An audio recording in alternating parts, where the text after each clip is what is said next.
के आने वाली 26 तारीख को कांग्रेस के पक्ष में मतदान करके, भारी मतदान करके ये साबित कर दे कि किसान अब जाग गया है, अब सोया हुआ नहीं है। ये साबित होगा 26 तारीख को। मैं ज्यादा वक्त नहीं लेना चाहता हूं। मैं आपसे सिर्फ इतना कहना चाहता हूं कि जो सामने जो दो उम्मीदवार हैं, दोनों बीजेपी के उम्मीदवार हैं।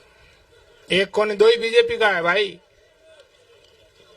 बहुत सावधान रहना है, उनसे सावधान रहना है। और कांग्रेस के उम्मीदवार भाई उम्मेद राम जी को हिंदुस्तान की पार्लियामेंट में भेजना है और वो हिंदुस्तान की पार्लियामेंट में जाकर के इस सरहदी इलाके की जो इस लास्ट गांव है, इसकी आवाज को बुलंद करेंगे, किसानों की आवाज को बुलंद करेंगे। मैं तो भाई हेमाराम जी ने कहो, हरीश जी ने कहो कि भाई मैं चोटनो उम्मेद राम जी ने 50,000 वोटों आगे रखा ला है मन। तो मेहरबानी करके हमके एड़ो खटको दबाई जो अभी पद्माराम जी करे सुसाट जो है दिल्ली पूगे। घनी बात को नहीं करनी चाहूं क्योंकि टाइमरी भी बात है और आप लोग का मान सम्मान कियो, उन्होंने मैं समझ गया। 26 तारीख को कोई लारे वोट नहीं रहना चाहिए, इन बात रो ख्याल रखनो है। बैदल अपना भाई सैन आस पास रे पूरे इलाके में सब जगह अपनी बात पुगाओ और हेमाराम जी और हरीश जी रो संदेश पूरे बॉर्डर माथे पुगा दो ताकि उम्मेद राम जी दिल्ली पुगे। आप सब लोग हमारा स्वागत कियो, आप सब लोग हमारा बहुत बहुत धन्यवाद। राम राम साहब।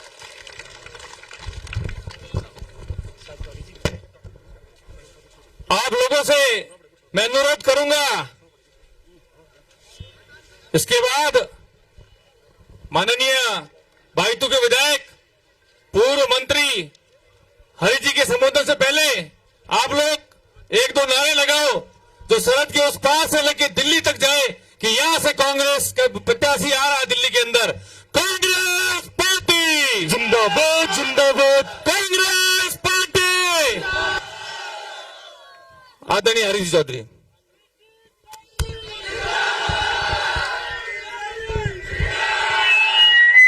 बाड़मेर से कांग्रेस के उम्मीदवार, हम सब के उम्मीद के उम्मेद राम जी बेनीवाल साहब, सम्मानित मंच, किसान साथियों, नौजवान साथियों, आने वाले 26 तारीख को ये थार बाड़मेर, बालोतरा और जैसलमेर किस दिशा में आगे बढ़ेगा ये तय करेगा।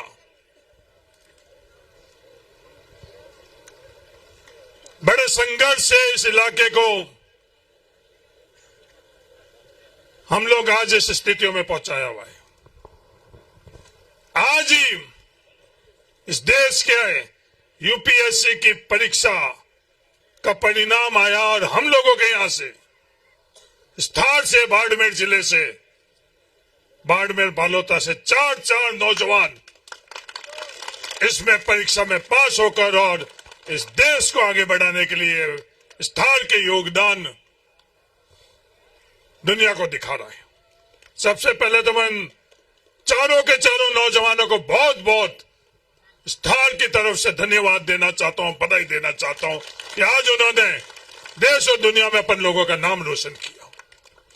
ये बढ़ता हुआ थार जिसमें हम सब लोगों की हिस्सेदारी और भागीदारी निरंतर बढ़ रही है। ये कौन लोग हैं जिनको ये बढ़ता हुआ थार पसंद नहीं है?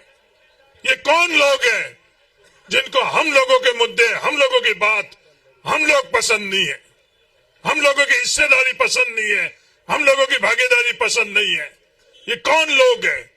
मेरे थार के लोगों से ये आज निवेदन है कि उनको पहचानो। ये कौन लोग हैं जो उम्मेद राम बेनीवाल को अपनी आवाज बनकर इस थार को और देश को आगे बढ़ाने से आज वो तमाम ताकतें एक दफे फिर संगठित होकर उम्मेद राम बेनीवाल को रोकना चाहती है? ये कौन सी ताकतें? मेरे आज इस देश के पहले ग्राम पंचायत से, यहां से पाकिस्तान का बॉर्डर 6 किलोमीटर से, नरेंद्र मोदी जी को आखिरी गांव नजर आते हैं ये। और हम लोगों के लिए इस दुनिया के सबसे सर्वश्रेष्ठ गांव कौन से हैं? ये हम लोगों के गांव है, वो दुनिया के सबसे पहले गांव है। हमारे पूर्वजों ने खून पसीनों से इन गांवों में हम लोगों को पला पोसा, विपरीत परिस्थितियों के अंदर।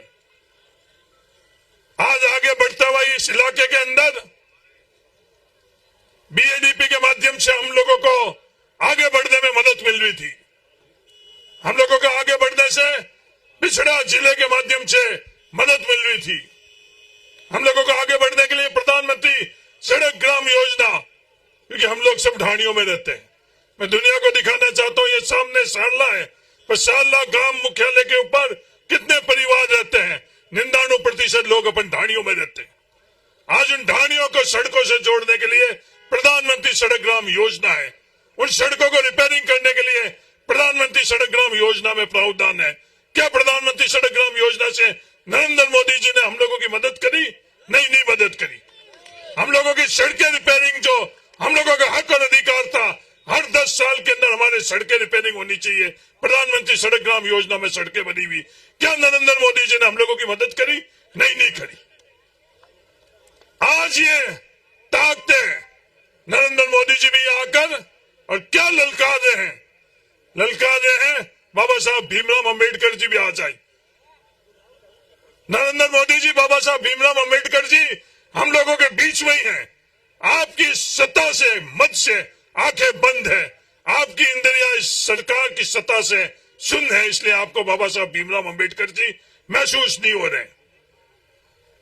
चाहे बाबा साहब भीमराव अंबेडकर जी है, चाहे गांधी जी हो, रामदास जी डौकिया है, आज हम सब लोगों के बीच के अंदर ये लोग आज भी है। हम रहेंगे न रहेंगे, ये तमाम लोग अमर हैं और पीढ़ियों तक ये लोग रहेंगे। इन लोगों को महसूस नहीं हो रहा, ये रोकना चाहते हैं। क्या अहंकार है? चैलेंज, लोकतंत्र के अंदर चैलेंज, ये व्यवस्था 1952 के अंदर अहंकार की और चैलेंज की खत्म हो चुकी है। उनको मैं कहना चाहता हूं, जो चैलेंज की संस्कृति है, अब चैलेंज उम्मीदवारों का नहीं है, चैलेंज मतदाताओं का है। वो जब बटन दबाएंगे, वो उम्मीदवार, उस मशीन से उम्मीदवार संसद के अंदर जाएगा। जो ये अहंकार है चैलेंज का, ये चैलेंज का ये सोच है, चैलेंज का ये प्रवृत्ति है, ये चैलेंज खत्म हो चुके हैं 1952 में, जिस दिन वोट गिनने लगे हैं। हाँ, वो ताकतें आज भी इस लोकतंत्र के अंदर विश्वास नहीं रखती है। आज भी उन लोगों को मंजूर नहीं है कि ये सरकार इन लोगों द्वारा चलेगी। उन लोगों को लगता है कि सरकार उन द्वारा चलेगी। ये भूल चुके हैं 1952 नहीं है, आज 1952 की जगह 2024 है, इसलिए चैलेंज इन लोगों का नहीं चलेगा। अगर चैलेंज करना है तो हम लोगों के विकास में कैसे हम लोग आगे बढ़े, उस समय चैलेंज करना था। आज इस बॉर्डर सुरक्षित कैसे रही, चैलेंज उस समय, मजबूती उस समय दिखानी थी। इस बॉर्डर के ऊपर राष्ट्र विरोधी जब गतिविधियां चल रही थी, हथियारों का जखीरा इकट्ठा हो रहा था, उस जखीरे के लिए चंदा इकट्ठा हो रहा था, चंदे से मदद कर कितने सालों तक उन लोगों को, राष्ट्र विरोधी लोगों को आज छुपाया जा रहा था। उनके खिलाफ अगर खड़े रहते तो वो चैलेंज था। उनके सामने घुटने टेकना, मौन रहना, उनके साथ जो चंदा उनको दे रहे थे उनके साथ अप्रत्यक्ष तौर पर खड़ा रहना, क्या ये चैलेंज है या अपना घुटने टेकना है? मैं उन लोगों को बताना चाहता हूं, आज ये विकास के अंदर हम लोग आगे बढ़ रहे हैं। विकास की बात नहीं करेंगे, आज कहीं भी जाएंगे तो विवाद की बात करेंगे। जागरूक हो चुके हैं, आज कहीं भी 36 कौम को जोड़ने की बात कर रहे हैं, हिंदू मुसलमान को जोड़ने की बात कर रहे हैं। आज करते कुछ और दुनिया को दिखाते कुछ। मैं उन लोगों को कहना चाहता हूं, अब ये थार आगे बढ़ चुका है, ये रुकेगा नहीं। ये मैं कहने के लिए नहीं कह रहा हूं, चैलेंज आप लोगों को जो 2009 से 2014 के अंदर हम लोगों की आमदनी 7 गुनी हुई, वो चैलेंज दो कि 7 गुनी की जगह 70 गुनी कैसे हो सकती है।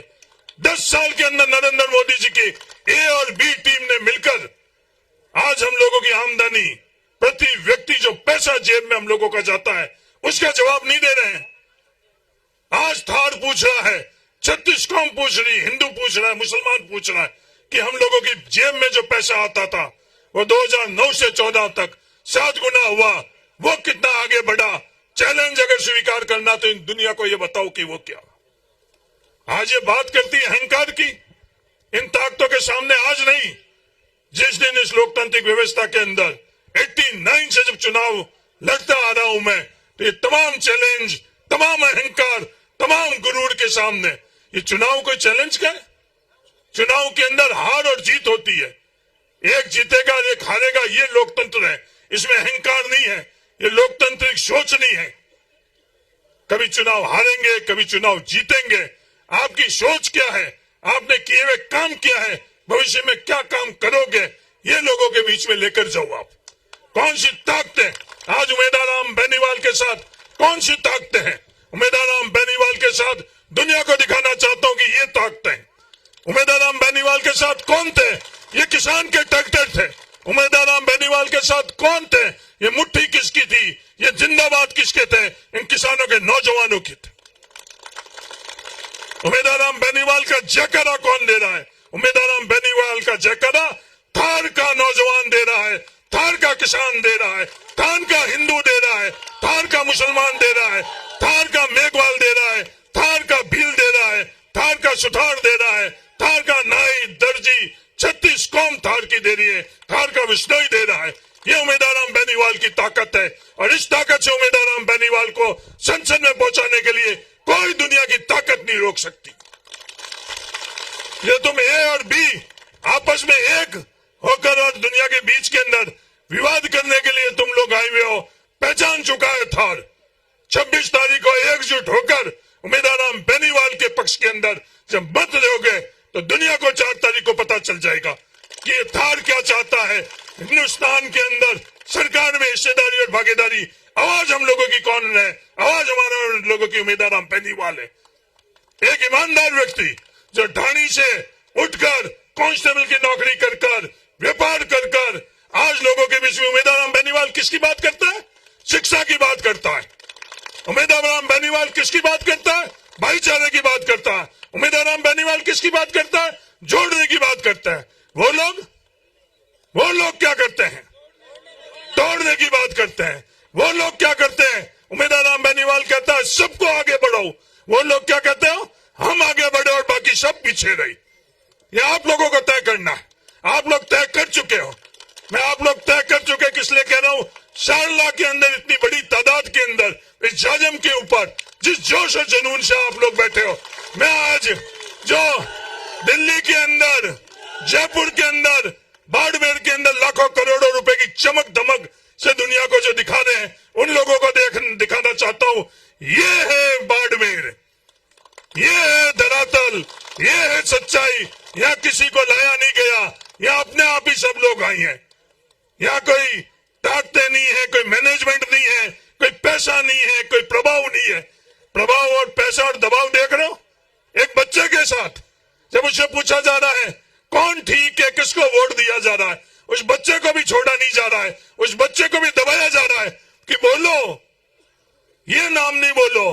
तो इस पत्रकार ने, दिल्ली से आए हुए पत्रकार ने बोला कि आप छोड़ो, इस बच्चे को पूछो इसकी आत्मा में क्या है। जब आत्मा से जवाब मिला तो उमेदवार राम बेनीवाल निकला। दबाव के अंदर जो आप लोग देख रहे हो, ये दुनिया दबाव में मुंह से कुछ भी निकाल लेगी, पर जब आत्मा से जब नाम निकलेगा तो उमेदवार राम बेनीवाल का निकलेगा। उस बच्चे के ने मुंह से भी उमेदवार राम बेनीवाल निकला। बाड़मेर में आप सब मतदाताओं के मुंह से भी उमेदवार राम बेनीवाल है। आने वाले 4 तारीख को उमेदवार राम बेनीवाल हम सब लोगों का दिल्ली के संसद के अंदर प्रतिनिधित्व करेगा। ये बात पक्की हो चुकी है। आज शारला के अंदर जिस तादाद के अंदर आप लोग पहुंचे, कोई एयर कंडीशन गाड़ियां नहीं आई आप लोगों के पास? आई या नहीं आई?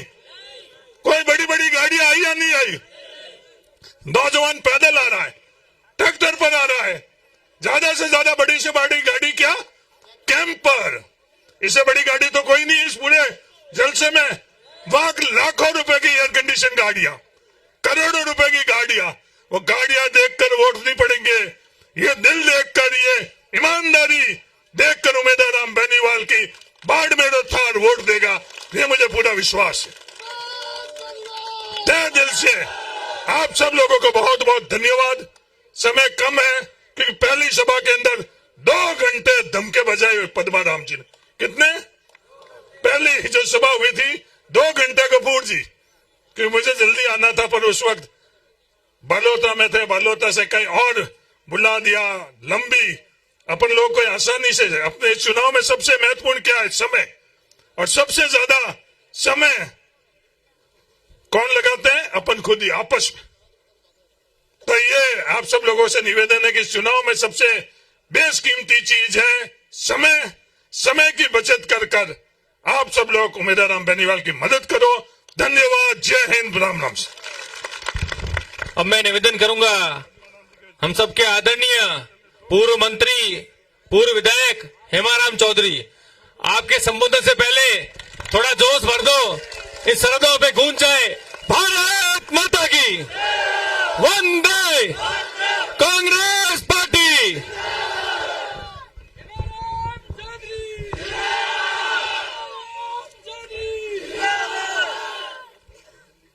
आज उम्मीदवार राम जी के समर्थन में आयोजित सभा में मंच पर उपस्थित सभी सम्मान्य कांग्रेस के साथीगण, बुजुर्गों और नौजवान साथियों, 10 बजे मीटिंग खत्म करनी है। 10 बजे के बाद में नियम के हिसाब से मीटिंग कर नहीं सकते, फिर करेंगे तो आचार संहिता का उल्लंघन माना जाएगा। इसलिए अपन ऐसा भी नहीं करना चाहते। तो समय की कमी की वजह से मैं बहुत ही संक्षेप में आप लोगों से निवेदन करूंगा। मेरे से पहले वक्ताओं ने, हरीश जी ने और दूसरों ने आप लोगों से निवेदन किया कि आप मेहरबानी करके आपका कीमती वोट, सपोर्ट और आशीर्वाद उम्मीदवार राम जी दे करके इनको विजयी बनावे। हम सब लोग यही बात कहने के लिए आप लोगों के बीच में आए हैं, आप लोगों से निवेदन करने के लिए, प्रार्थना करने के लिए। लंबे चौड़े भाषण की जरूरत नहीं है, समय भी नहीं है और भाषणों से कुछ मिलना भी नहीं है। और रासवाल पार्टी का उम्मीदवार का कांग्रेस पार्टी जैसी कोई दूसरी पार्टी नहीं, और उम्मीदवार राम जी जैसा उम्मीदवार नहीं। तो उम्मीदवार हमारा अच्छा, पार्टी हमारी अच्छी, और आप लोगों का मन है। खास करके वोट मन से ही मिलता है, मन नहीं होता है तो वोट नहीं मिलता है। चाहे चुनाव लड़ने वाले कितनी ही कोशिश कर ले, कोशिश तो सभी करेंगे, लेकिन जहां जिसका मन होगा। आप लोगों का इस बार यहाँ जो उपस्थिति देख करके, और बीच में रास्ते में जो ट्रैक्टर वगैरह गाड़ियां स्वागत के लिए, फूल बरसाना, जेसीबीएन वगैरह, ऐसा मैंने तो पहले कभी देखा नहीं। मैंने भी 1980 में पहला चुनाव लड़ा। इस प्रकार का उत्साह लोगों में ये पहली बार मैं देख रहा हूं। पर ये उत्साह 26 तारीख तक ऐसा का ऐसा बना रहे। दूसरा, अभी हरीश जी कह रहे थे हम लोग तो यहाँ आए, अभी 10 बजे के बाद में तो बोल भी नहीं सकते और चले जाएंगे। तो ये काम आप लोगों को संभालना है। आप सब लोगों को उम्मीदवार राम बनना है, हेमाराम बनना है, हरीश जी बनना है, तभी जाकर के अपना ये मामला पार होगा। आप लोग ये इंतजार नहीं करें कि हमारे को वोट के लिए कोई कहने नहीं आया, कोई मीटिंग नहीं ली, नेता नहीं आए कोई पार्टी के। इस बात का इंतजार नहीं करना है। आप लोगों को, सबको, एक एक वोटर, एक एक घर ढाणी जाकर के कांग्रेस के लिए वोट मांगना है। ये भी नहीं हो कल को कोई ये नहीं कहे, मन तो है उनका वोट देने का, लेकिन हमारे को वोट के लिए किसी ने मनवार नहीं की। तो इसलिए जाकर के आपको उनको वोट की मनमार करनी है, उनसे थोड़ा नोरा करना है, हाथाजोड़ी करनी है, उम्मीदवार राम जी को वोट देना है। दूसरे उम्मीदवार जो है उनके बारे में आपको हरीश जी ने बता दिया किस प्रकार की इस बार की लड़ाई है। ये लड़ाई इस बार की अलग तरह की है, इसको आपको समझना पड़ेगा। अगर आपने समझ लिया तो आप बिल्कुल एकदम सही निर्णय करेंगे। अगर आपने इस पर समझ करके निर्णय नहीं किया, जहां है वहीं खड़े रह गए, जैसे कई बार धरती का आधा टक्कर देते हो, ऐसा अगर आधे टक्कर दिया नहीं तो उसका कुछ नतीजा नहीं निकलेगा। इसलिए बहुत सोच समझ करके, अपन किसान है, अपन हाथ मेहनत से अपनी कमाई से अपना पेट पालते हैं, और आप तो बॉर्डर पर बैठे हो। बॉर्डर में अभी हरीश जी ने बताया योजनाएं थी बॉर्डर के लिए, वो सारी बंद कर दी। इसकी सोच ही नहीं है भारतीय जनता पार्टी की। उम्मीदवार दो है भारतीय जनता पार्टी का, जिसके पास चुनाव चिन्ह है उनके साथ तो भारतीय जनता पार्टी के लोग नहीं है। भारतीय जनता पार्टी का आप पता कर लेना, मेरे कहने से नहीं, भारतीय जनता पार्टी के लोग वोट किसको दिला रहे हैं। तो ये बात बहुत गहरी है, बहुत समझने की है। इस बात को आप समझ लोगे तो सही निर्णय करोगे, कहीं चूक नहीं होगी। अगर इस बात को आप समझ नहीं पाए तो आप निर्णय करने में चूक कर दोगे।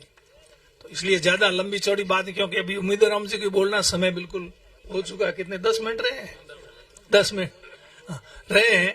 इसलिए मैं ज्यादा नहीं कह करके आप लोगों से हाथ जोड़ के विनम्र अपील कर रहा हूं, और अपील करने के लिए आप लोगों के बीच में आए। और मुझे पूरा विश्वास है, हम आए हैं इतने लोग जो मंच पे बैठे हैं, इन सब का मान सम्मान आपने किया, स्वागत किया। 26 तारीख को वोट दे करके जिताओगे तो हम आपका ये मान सम्मान के लिए आपका बहुत बहुत आभार प्रकट करेंगे।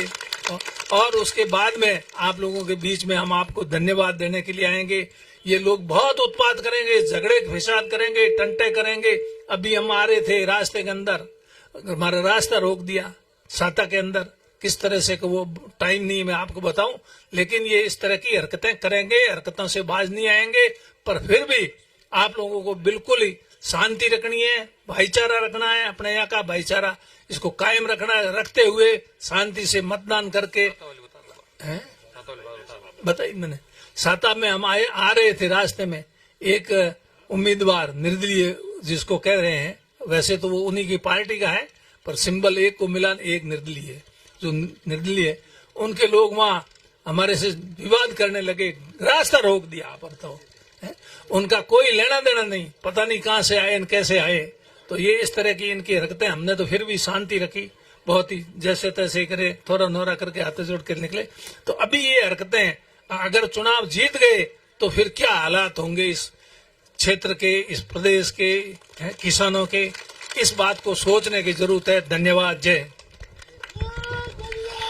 अब मेरा निवेदन रहेगा, आप सबके उम्मीदों की उम्मीद, उससे पहले आप अपने अपने मोबाइल की टॉर्च से स्वागत करें। उनके संबोधन से पहले मैं निवेदन करूंगा आदरणीय उम्मीदवार राम जी बेनीवाल से, आप संबोधित करें सभा को।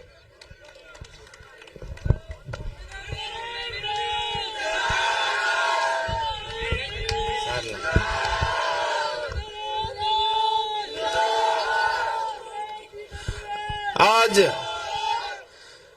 सारला गांव के अंदर आने वाली 26 तारीख को देश की सबसे बड़ी पंचायत लोकसभा के चुनाव है, और मैं आपका भाई कांग्रेस पार्टी से प्रत्याशी आपके बीच में वोटों की अपील करने आया हूं। और मंच पर विराजमान हमारे साथ में हम सबके आदरणीय हेमाराम जी चौधरी साहब, हरीश जी चौधरी साहब, पद्माराम जी, बच्चू जी, कैलाश जी, फतेह मोहम्मद जी, गपूर साहब, सुजर साहब, समस्त सम्मानित मंच और सामने विराजमान गांव से पधारे हुए मेरे पिता तुल्य बुजुर्गों, युवा साथियों, आप बड़ी संख्या में पधार कर मुझे ये विश्वास दिलाने आए हो, सम्मानित मंच को ये विश्वास दिला रहे हो कि हम सब एक हैं, नेक हैं और मजबूती से चुनाव लड़ने के लिए तैयार हैं। मैं आप सबको धन्यवाद देना चाहता हूं कि जिस दिन 3 तारीख को आप नामांकन सभा में आए, हमने आपसे अपील की और हमने जो सोचा था उससे कई गुना ज्यादा आप बाड़मेर पधार कर पूरे भारत के, उत्तरी भारत के मीडिया और नेताओं को अलर्ट कर दिया, और कांग्रेस के बड़े नेताओं को ये आश्वस्त किया आपने कि हम बदलाव की शुरुआत इस थार की धरती से करेंगे, और विपक्षियों की नींद उड़ा दी आपने। और आपका यही जोश आने वाली 26 तारीख तक ऐसा ही रहे, दिन प्रतिदिन बढ़ता जाए। आपसे विशेष अपील करते हैं कि मतदान के दिन आप सतर्क रहें। मतदान शुरू होने से आधा एक घंटा पहले अपने अपने बूथ पे जाएं और जब तक पेटियां पैक होके आपके आंखों के सामने वापस रवाना नहीं हो जाए तब तक बूथ के ऊपर अलर्ट एक योद्धा की तरह डटे रहे। वहां वर्तमान परिस्थितियां ऐसी बनी हुई है। आपने 10 साल बीजेपी को देख लिए, उन्होंने क्या क्या वादे किए और कितने पूरे किए वो आप किसी से चाहने नहीं है। चाहे किसानों की बात करें, चाहे जवानों की बात करें, चाहे क्षेत्र के विकास की बात करें, चाहे पानी बिजली की बात करें, सभी मुद्दों के ऊपर केंद्र की सरकार विफल रही है। 2014 के अंदर जब नरेंद्र मोदी जी यहाँ आए थे, अपने को बड़े बड़े सपने बता के गए और ये भी सपना बताया कि मेरे भाइयों और बहनों, मेरे कस के अंदर आम और अंगूर होते हैं, हो सकते हैं तो बाड़मेर के अंदर क्यों नहीं। मोदी जी हो सकते हैं, लेकिन आपकी नीयत सही होनी चाहिए, करने की होनी चाहिए। बाड़मेर का जवान, बाड़मेर का किसान मेहनती है, ईमानदार है, अपनी मेहनत के ऊपर भरोसा रखता है। लेकिन आप अगर खेत तक पानी लाओगे तभी तो होंगे, खाली बातों से कभी नहीं होने वाले हैं। और वो की वो बातें 19 के अंदर करके गए और वो की वो बातें अभी 2024 में 12 तारीख को बाड़मेर आए तो वो सारी की सारी सेम बातें दोहरा के गए। उसमें से एक भी काम पूरा हुआ तो बताओ। हमें सबसे बड़ी उम्मीद थी जैसलमेर बाड़मेर इस बॉर्डर इलाके से होते हुए सीधी गुजरात से रेल लाइन जोड़ने की, वो हमारा प्रोजेक्ट सबका महत्वाकांक्षी था। हमें बहुत बड़ी उम्मीद थी। पिछली सरकार ने बजट भी स्वीकृत किया 5,000 करोड़ का, लेकिन उनको काम करने की नीति नहीं थी। मजबूत पैरवी नहीं होने की वजह से वो हमारा काम नहीं हुआ।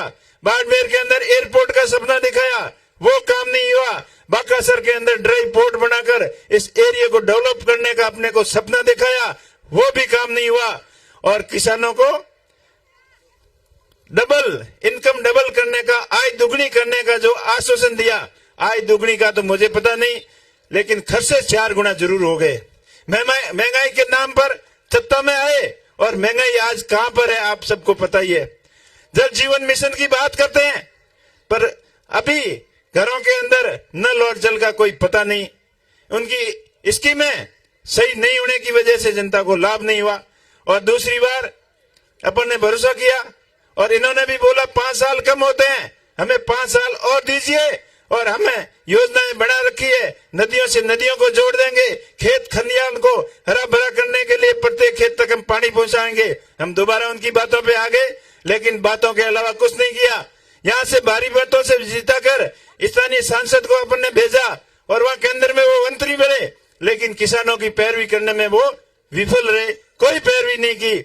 सबसे ज्यादा किसानों के साथ अन्याय जब हुआ जब प्रधानमंत्री फसल बीमा के नाम से करोड़ों रुपए बीमा कंपनियां सरकार से और किसानों से प्रीमियम लेकर हड़प कर चली गई और जब क्लेम देने की बारी आई तो ऊंट के मुंह में जीरे के बराबर थोड़ा थोड़ा किसी को दिया। जितना प्रीमियम आपने दिया उतना क्लेम भी नहीं दिया। हद तो तब हो गई। आज माननीय मंत्री साहब बोल रहे थे कि हम किसानों को 2,000 रुपए दे रहे हो।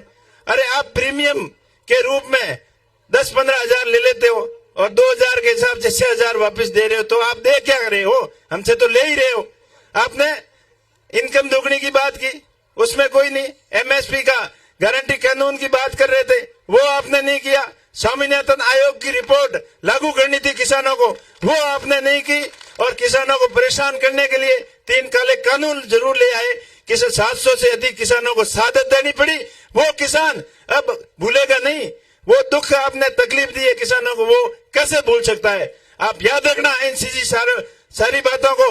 और किसान के बेटों के साथ में क्या किया वो आप किसी से अछूता नहीं है। किसान के बेटे देशभक्ति का जज्बा रखते हैं और देश की सेवा की भावना से वो आर्मी फौज में जाते हैं, लेकिन उनको भी सेना भर्ती को ठेके पे दे दिया। अग्निवीर जो योजना लेके आए वो घातक सिद्ध हुई। आज कोई भी किसान का बेटा जवान कोई 4 साल के लिए देश की सेवा में जाने के लिए तैयार नहीं है। ऐसे हालत रहे तो देश के हालात बहुत नाजुक हो जाएंगे। आज किसान परेशान, जवान परेशान, देश की आर्थिक हालात बहुत खराब और पूंजीवाद को बढ़ावा दे रहे हैं। 4-5 जो बड़े उद्योग घराने हैं उनकी आय तो हजारों गुना रोज बढ़ती है, लेकिन किसान की आय की दुगनी करने वाले किसान की आय के ऊपर कोई ध्यान नहीं दिया। किसान खर्चा दुगना हो गया, महंगाई बढ़ गई। जिस महंगाई के मुद्दे पर ये सत्ता में आए थे उस समय क्या महंगाई थी? उस समय गैस का सिलेंडर 300-400 रुपए था और आज 1000 पार हो गया। उस समय पेट्रोल डीजल 50 के आसपास में था, आज वो 100 के पार हो गया। आर्थिक स्थिति डॉलर उस समय 50 के आसपास था, आज 90 से पार हो गया। तो देखिए, कब जब यूपीए सरकार थी तब देश की आर्थिक नीति सही थी, तभी आज दिन तक देश का मामला चला। अगर यही हालात रहे तो ये बीजेपी के नेताओं के आपने बयानबाजी सुनी होगी कि 400 सीटें दे दो, हम संविधान ही चेंज कर देंगे ताकि आपको वोट ही देना नहीं पड़े, और भी पता नहीं क्या क्या करेंगे। तो आप ध्यान रखना। और इन चीजों का स्पष्टीकरण मोदी जी को देना पड़ा बाड़मेर के अंदर कि बाबा साहब खुद भी आ जाएंगे तो हम सुविधा चेंज नहीं करेंगे। तो अगर ऐसा नहीं करना है तो आपके नेता ऐसे बयान क्यों दे रहे हैं? ये जनता को बरगलाने की कोशिश कर रहे हैं। मेरा 36 कौम के भाइयों से हाथ जोड़कर अपील है कि इस बार बीजेपी को रोकना होगा और कांग्रेस को वापस सत्ता के अंदर लाना होगा। देश हित के लिए, जवानों के हित के लिए, किसानों के हित के लिए और अपने थार के विकास के लिए ये बदलाव की शुरुआत आपको यहां से करनी होगी। कुछ ताकतें जो अपने आप को देशभक्त बता रहे हैं, कुछ अपने आप को राष्ट्र हितैषी बता रहे हैं, और आज वो कहां खड़े हैं आपको पता है? जो बीजेपी की बी टीम के रूप में खड़े हैं। और जहां अभी मैं आ रहा था तब भी रास्ता रोकने की कोशिश की, लेकिन मैंने भी तय किया है कोई कितना मेरा रास्ता रोकने की कोशिश करे, लेकिन मैं जिस रास्ते पर निकल पड़ा हूं किसी से रुकने वाला नहीं हूं। मैंने तय किया है आप लोगों के साथ में पिछले 5 साल से संघर्ष किया है। आपके हर एक दुख सुख में मैं आपके साथ में हाजिर खड़ा था, चाहे टिड्डी का मामला हो, चाहे कोरोना का मामला हो, चाहे बजरी का मामला हो, चाहे किसी पीड़ित के साथ, किसी शोषित दलित के साथ अन्याय हुआ हो, तो न्याय दिलाने के लिए आपका भाई हमेशा आगे की पंक्ति में खड़ा था और आगे भी आपके साथ में खड़ा मिलेगा। मैं आपका भाई, आपको भरोसा दिलाना हो कि 36 कौम के सभी भाइयों को साथ में लेके चलूंगा। जो ये छोटी मोटी हरकत कर रहे हैं ना, ये अपनी हरकत से बाज आए। ऐसा 10-20 लड़कों को भेजकर ये ऐसे नाटक करने की जरूरत नहीं है। आरएलपी कांग्रेस के सभी कार्यकर्ता संयमित है, अनुशासित है। अगर वो छेड़ गए ना तो आपका पता ही नहीं लगेगा आप कहां जाओगे। फिर भी मैं सभी भाइयों से अपील करता हूं, उन छोटे भाइयों से भी अपील कर रहा हूं, आप किसी के बहकावे में आकर ऐसा माहौल खराब नहीं करें। मैं फिर आपसे अपील करता हूं, चाहे विपक्ष वाले कितनी कोई घिनौनी हरकत कर दे, चाहे कुछ भी कर दे, आपको कितना भी छेड़ दे, लेकिन आप उन सभी चीजों का जवाब 26 तारीख को 1 नंबर के खटके पर बटन दबा के देना है। जितने आप बटन दबाओगे उतने उसके पेट में उनके घोंके लगेंगे, ये आप ध्यान रखना। आप बड़ी संख्या में पधारे, टाइम भी बहुत हो गया। आप सबको विशेष दोबारा अपील करता हूं कि आने वाली 26 तारीख को अपने भाई को आशीर्वाद देने के लिए और कांग्रेस पार्टी को मजबूत बनाने के लिए ज्यादा से ज्यादा कांग्रेस पार्टी के 1 नंबर बैलेट पर